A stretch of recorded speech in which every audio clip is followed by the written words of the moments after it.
A conversation between Sunderland club hierarchy and members of Red and White Army Supporters Trust.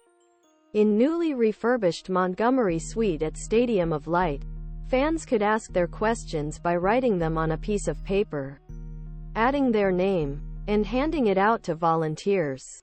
Compere Frankie took one from the pile. It was for Sunderland's sporting director Kristjaan Speakman. "Why?" he asked. "Don't we have a proven centre-forward?"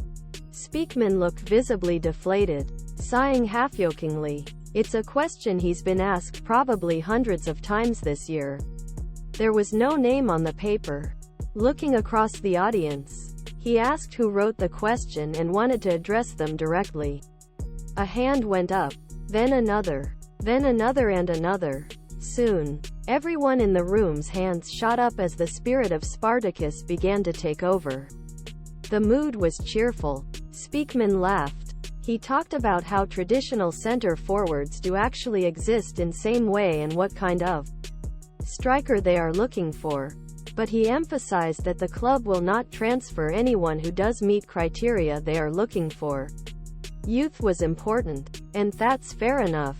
To point the example Will Grigg is a warning of what can happen when club acts out desperation.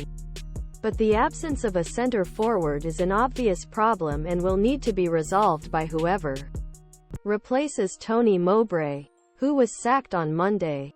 While interviews with candidates continue, individual player development head Mike Dodds will take charge of Saturday's match against West Brom.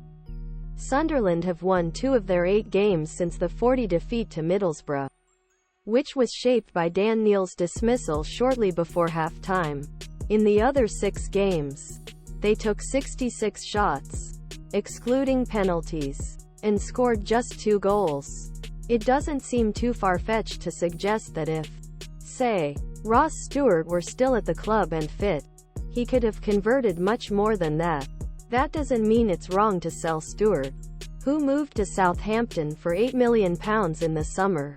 He was in the final year his contract, had managed just 19 minutes since suffering an Achilles injury in January and missed much of the first half last season with a thigh problem.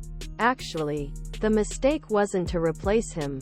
Even before Stewart's injury, Sunderland were short on striking options, particularly after Ellis Sims was recalled from loan by Everton, and they were fortunate to have Amad Diallo drift from deep to fill the gap with 13 goals.